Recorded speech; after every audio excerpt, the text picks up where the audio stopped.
Kwaphinza kwaba intokoto mbukela wakho umsakazo wakho eSwatini TV Thengwe Mbuyisa mbukeli yakubengela yakuvusela sehlelo lakho lothanza kakhulu mbukeli lithini libandla yebo mbukeli hlelo lakho siba khona nzabatetengolo thathela khona embhalweni yokulivula uNkulunkulu hlelo ngembukeli ngiba nabo ke bafundisi noma ke bale baceceshekile ngato nzabatetengolo bese ke mbukeli siba nesihloko bese ke isihloko leso bafundisi bami bayasidingitha ngaba nje kucela mbukeli ekhaya kuba bafundisi ukuthi hayi abasithinze phela abantu labadzala ngosiyami siyabadinga kakhulu ehlelweni lehlelo leli lingelabo vele sidinga bona kakhulu kuze sikhone ukuthi likhona ekuqhubeka ngale lokho mbukele ngiyakubuka la bekhaya mbukeli la usibukela khona ngabe usibukela kusigujana usibukela ku YouTube sithi nje uNkulunkulu wemusa shengathi angakubusisa usawusupporta lo msakato wetithombe ngale kwaloko mbukeli nginabo fundisi lebekunabo evikini leliphelile ukhona Pastor N wakaziyane usuka lapha eSpocosini kaNyama ebandleni lase Amazing Grace akahamba yedwana umlomdzala uhamba na Pastor J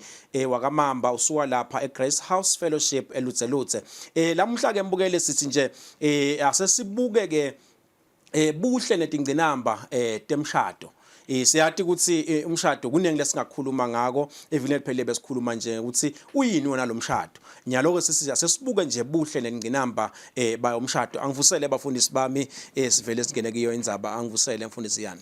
Siyavusela Mbuyisa siyavusela nakubo babukele ekhaya siyabonga uNkulunkulu uphinze wasinika lithuba nalamhla ukuthi besingeta sito bonisana ngalendzaba yemshado. Amen. Ngiyacela kuvusela Nkosi.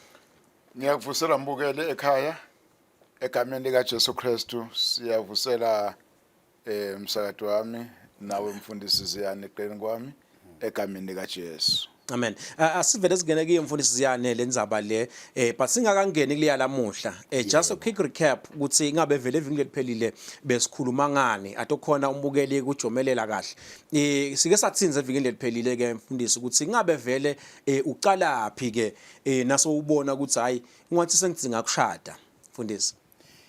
Siyabonga Mbuyisa siyabonga Nkosi yami lokhu uphinze uyithinze lendzaba vele singayikhuluma umnyaka wonke. Kunjalo baba. Sibonga nalethuba lerecap ngoba nathi sasihambile sabona ukuthi uyathi lokunye lokusele nginakho. Kunjalo. Kula kulokuqala phi kukahle nekuthi iqala nekuthi ihlole emthimbeni. Kunjalo. Hlole kugula konke lokukhona kuhlole nje wena angekho lo munye.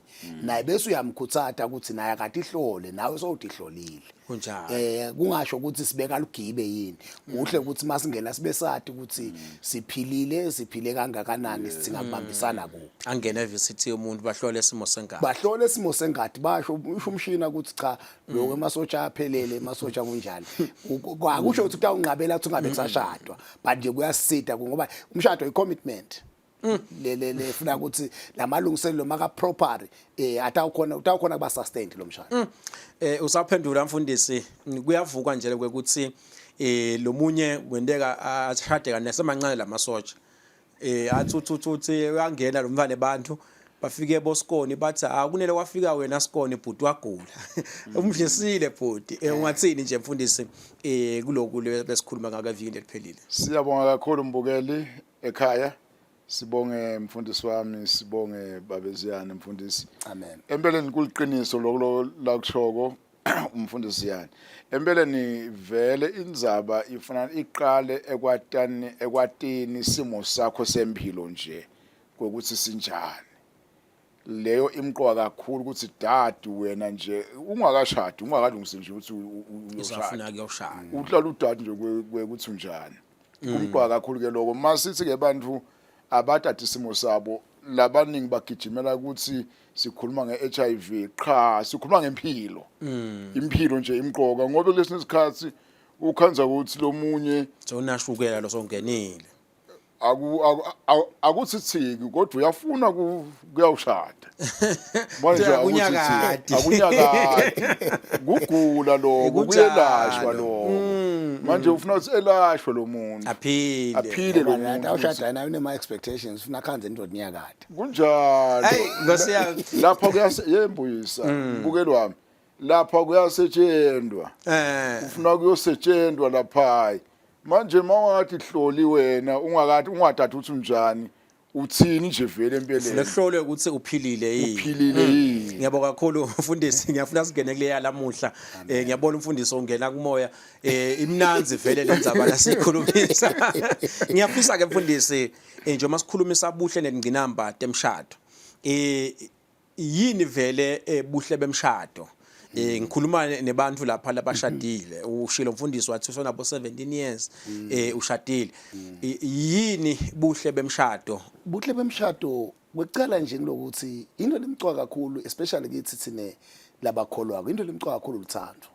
So kukhona luthando siGreek siyahlukanisa luthando sine agape, sine philo, sinani nani ukuthi une brotherly love, but lolu lwemkakho lufike lukuniketele enye flavor nje yemshado. I mean yeluthando, ngokudayele kuthandwa nguma kwakho, udayele kuthandwa ngubhuti wakho, but nyalo so uthandwa ngumkakho.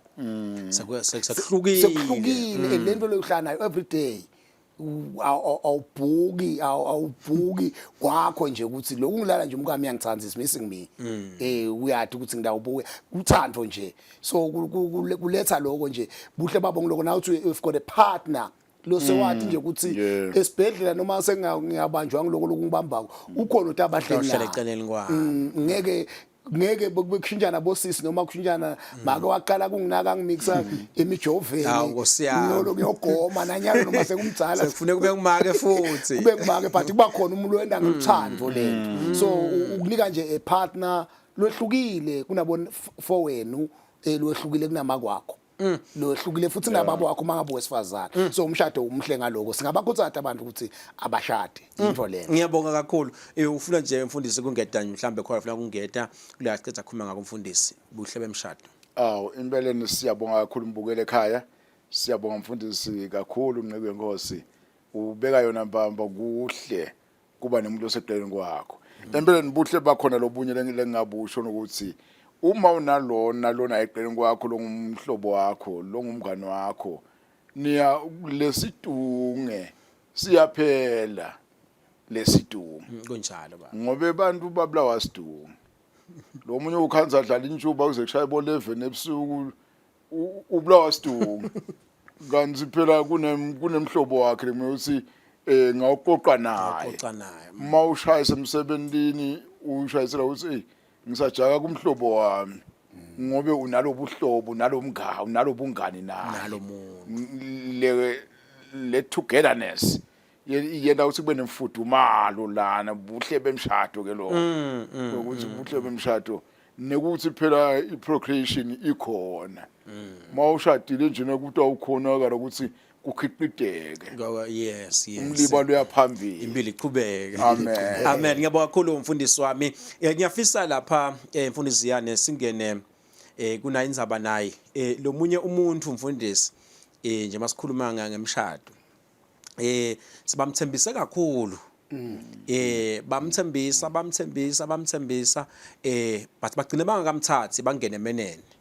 Athenjiswa abantu labehlukene ufika lo yami engage lona hayi lo munye hayi wena ndakuthengela ibhanoyi wena ahambe lo munye athi hayi wena uthi ngastimela wena ahambe lo munye ubakubona nje umuhlena kangaka wena bahlayela nawe amthembise kanifuna kwawesi kunalabanye abawesi nalabanye nanga ulapha ekhaya be it wesilisa noma wesifazana ulapha ekhaya uyalibukela loluhlelo uthi yena sewude lithando nalomshado ungathini lapho mfundisi wami Buyisa angicale ngekubonga wena ngehlakanipho mhlambe ku raise lo mbuto lona u serious besitabe asikakhulumi lenzaba lesingakayikhulumi njengoba usho nje ukuthi kukhona lo libukelo hlelo but uyaqhasuka kunjalo mfundisi so manje kubeke bendekile ukuthi ungawuthinzi lo bekathi awusala lo muntu alimele singeke enze ukuphendule ngalokuphelele ngenxa yesikhathi kunjalo sitawuza manje kubambe emawashi sithi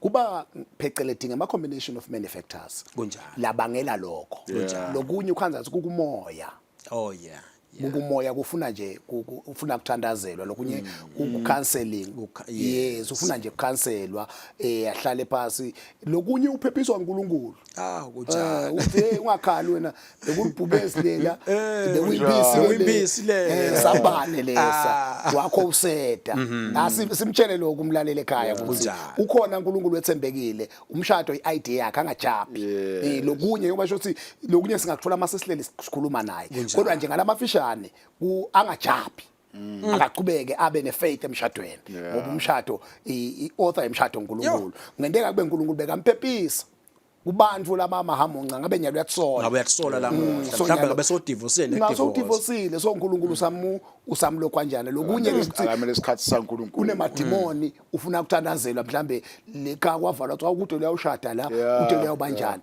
but uNkulunkulu uyakwenda lokho melula nje ngaphandle kwekhipha imali ngicela usemangicala ngathi combination of many factors lokungatholakala kahle uma ngalamafishane Buyisa akathole icounseling ngasekaye kumfundisi ahlale kumfundisi wakhe athi umfundisi wathi naku lokwendekako umfundisi samsida amen ngakakuniki imfundisi Mamba sabe yasibita khona etitolo mbukele ekhaya ke uyadivela ke kubantu labadzala lapha bayikhulumisa na indzaba nayi lesikhuluma ngayo indzaba vele le serious ukuthi noma bekuthiwa ubekiswa nasimo nase kuzakhuluma ngaso umfundisi bakhona abafundisi bakhonela kusida siyabuya mbukele ejakhona etitolo hlala nathi ungahambi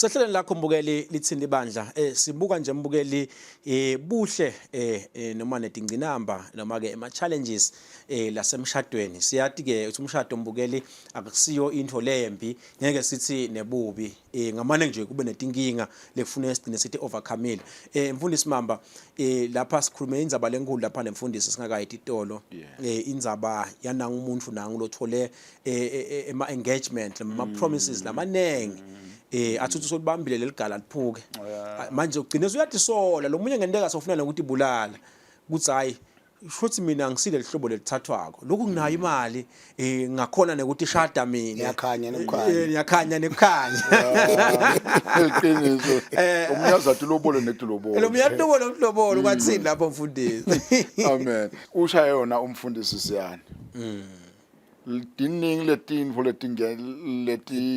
letimi fakela noma ke leti mphumela ube kulimala kunjalo baba lokho kuba lokunye kwakuba ngumphumela wekulimala empilweni ngeke ngasho ukuthi umuntu uyalimala ebunqaneni bakhe kunjalo mfundisi akhule anesithombe lesinegative ngemshado noma walinyatwa indvo layibona noma mhlawumbe lo walinyatwa indvo layibona lo munye ulinyatwa ukuthi mhlawumbe wakwagagadlelwa amncane manje kuwaba nesithombe lesithi indvo lendvodza nje lo kwenyela lo muntu wesifazane mhlawumbe kunjalo empilweni yakhe so ngifuna ukuthi ke mbukeli namhlanje ngisho ukuthi umshado ukhona kuphela lo muntu uthi ukuthi aphiliswe emoyeni aphiliswe kwelashwe lengqondo we've got so many people in our churches where we are lasikhona khona labaningi balimele ngithi angikusho lokho kube sebaleni mbukeli wami ukuthi sikhonda nabo balimele balakhatha abakasuka uNkulunkulu balaphakathi ebandleni and labanye baze banikele ngawo wonke umuholo wakhe uzama ukuthi ngosami she's trying to find herself noma himself ukuthi kodwa ngingenda njani kuze ngiphume noma ngize ngithole lokho lenkufunako ngiyabonga bazama ukuthenga uNkulunkulu mbukele angisho ukuthi kunento kunesikhathi saNkulunkulu kungendeka ube kusangakabi isikhathi saNkulunkulu kunjalo baba mhlambe ube before time amen la nekuthi ukhanze sowufike after time kuphela ufuna uconnect kuNkulunkulu uconnect kweza komoya ukuthi now this is the right time labaningi mbuyisa sengidogoqa nje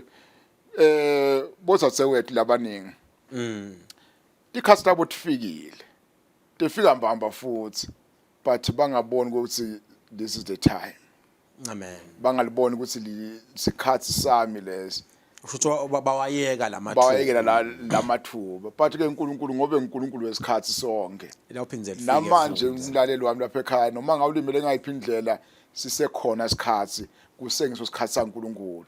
Amen. God's time is always the best. Ngasami ngiyabonga kakhulu umfundisi wami wayishaya yavele yevakala kahle. Ngiyafisa mfundisi sibuke ke nyalo tingcinamba ngutiphi tingcinamba lobhekana nato kakhulu kati nangabe usemshadweni.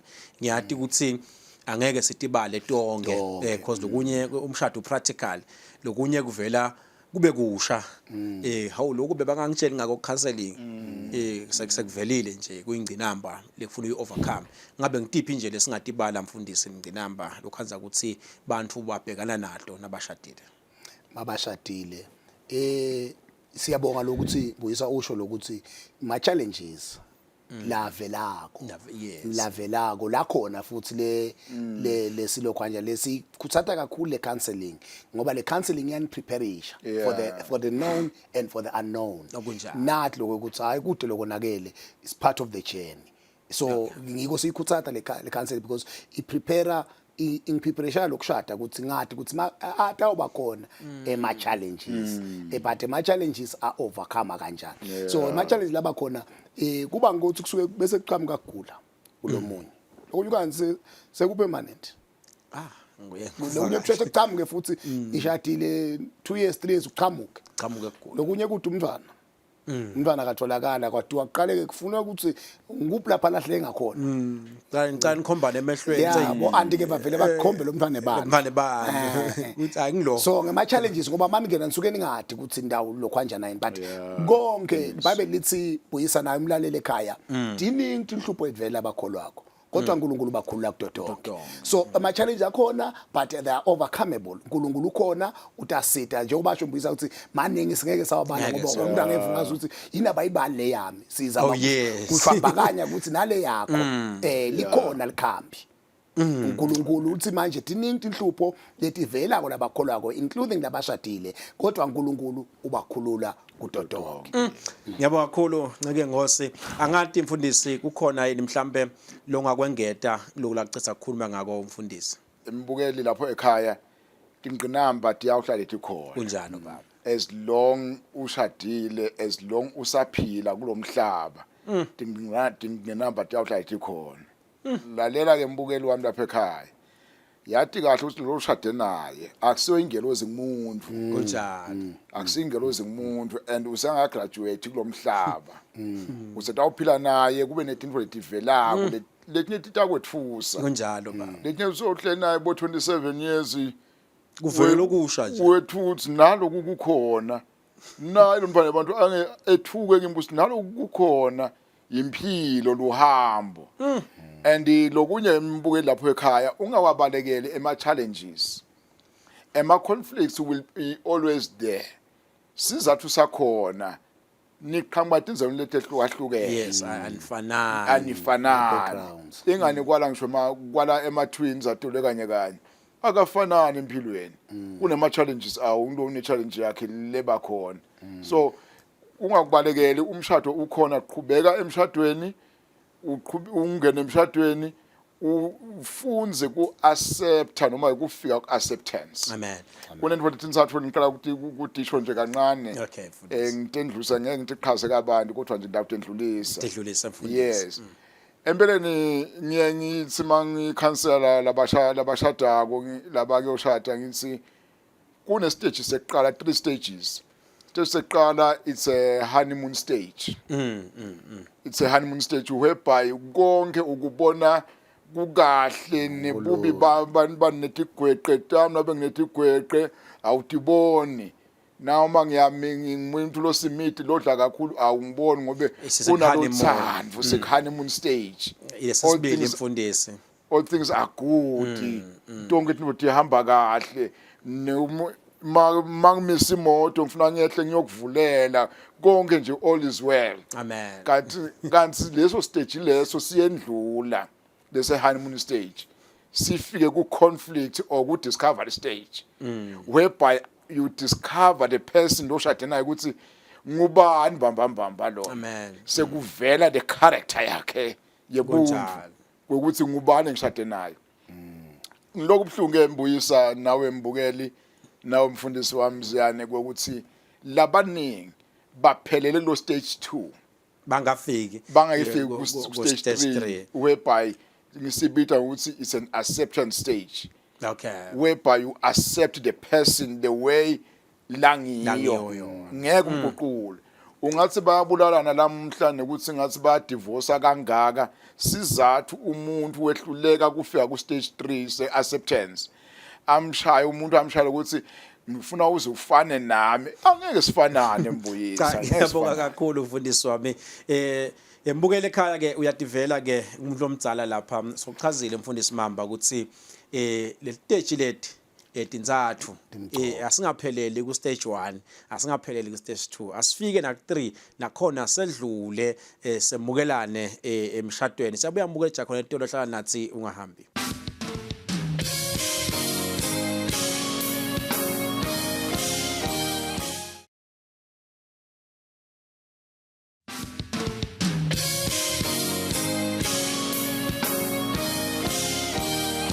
Sahlele lakho mbukeli lithi libandla sibuka nje mbukeli buhle netingcinamba lokhanza ukuthi tiyavela la semshadweni umshado ushilo umfundisi lapha wathi luhambo ngeke ke kuhlale kungaveli itingcinamba ngiyafisa mfundisi sesifika kona ngokula stanza yethu siyafisa ukuthi nje sikhulumise indzaba ye communication emshadweni siyathi ukuthi ingilenye etinzima letimqwa kakhulu kuthi ngabe vele ucommunicate kanjani nespouse sakho. Cha siyabonga Mbuyisa sibonga nakumfundisi nakubo balalele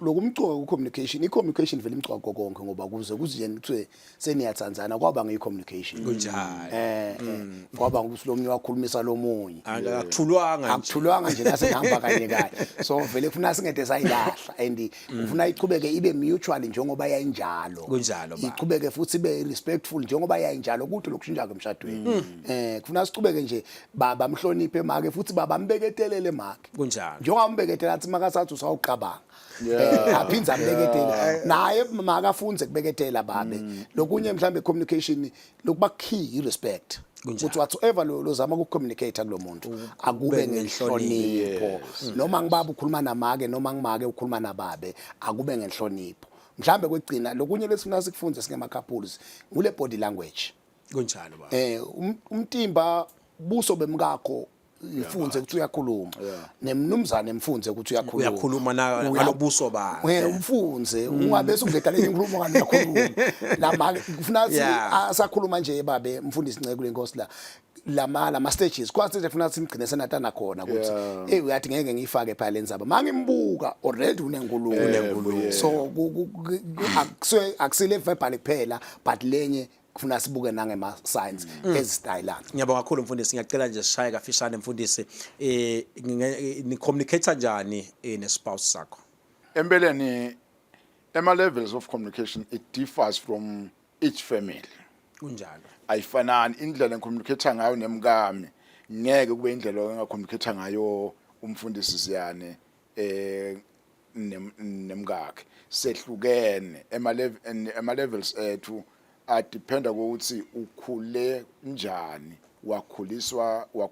wakhulela kuphi the environment kulesi sikhathi kungaba lula nje ngikubite ngeligama ngithi hey Joseph umkama ngibite ngeligama ngokuthi sikhulele environment leyo mhlawumbe ngibitwana khona yes kanti mangikhulele ekhaya lenvoza lesiswade mamba Ziyane ngiziyane vele ngifuna ahloniphe nje ukuthi wangibita ngeligama sesiqabene i-communication lekufuna siyakhe ethine sisodwana sitakhele nesisodwana ngiyabonga kakhulu ukuthi le communication yethu thina sitayo yenda njani sisobabili la ekhaya mhlawumbe ngesikhathi sitawubitana ngabohani hani sweet gwethu si understandana thina kodwa ke lenye level ngeke ukwende ikakhulu wasenje mawusekhaya kini vele ngeke ukwende lokho ngobe batawumala abantu abadzala kanti mase senzaweni yena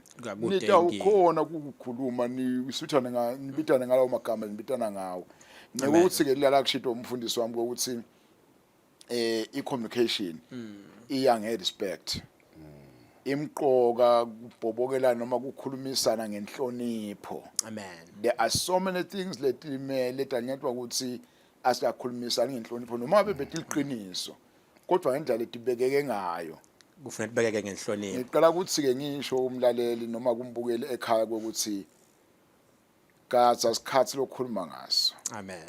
ugadze ukuthi ukhuluma njani Amen. divumele kuphola kuqala Amen. Ngiyabonga. unganye kufuthumala kwenhlitiyo vuma kuphola kuqala utokhona ukukhuluma noma bekuyakushisa uyivotsweni uyaphumuka bahamba kancane ngeke upumuke utawukhuluma kahle kumbuke kumyeni wakho noma kumakwakho sowupholile. Amen. Ngiyabonga kakhulu mfundisi wami ngishaya ngisosikhathi ngiyabona mfundisi kunenge kakhulu longabe ungasitshela kona mbukele ekhaya ngithathele thuba ke ngibonga kakhulu ke kubantu labatsala ngencaso sikhathi kunenge kakhulu lengabe siyakhuluma ngenxa yesikhathi ke isikhathi sethu sincane kakhulu thatha thuba nje ngibonga kakhulu kubafundisi kusihlonipha nje sokumsakato ukuthi bebangeda nje lamuhla lapha e-studio batasherishela nalwati nalo ngiyakholwa mbukele lapha ekhaya kunenge lokufunzile usasemshadweni usaplana ngene emshadweni kunenge lokufunzile so uyati ukuthi emshadweni angeke kube ihoneymoon toti angeke kudliwe amaswedi toti kuyawendeka kuliwe kodwa kuyafuna ukuthi wedlule kulweni ngigcine so accept ngale kwaloko mbukele ngithi uNkulunkulu wemusa uNkulunkulu welithando uNkulunkulu wekuthula kube nekuthula emakhaya asingahwebhani asingalimatani nisale kahle.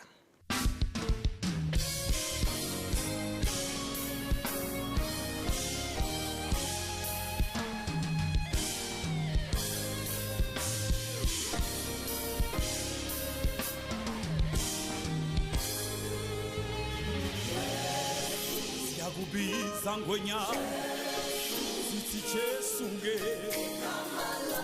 likhulu awuye Jesuke ayingosiyamka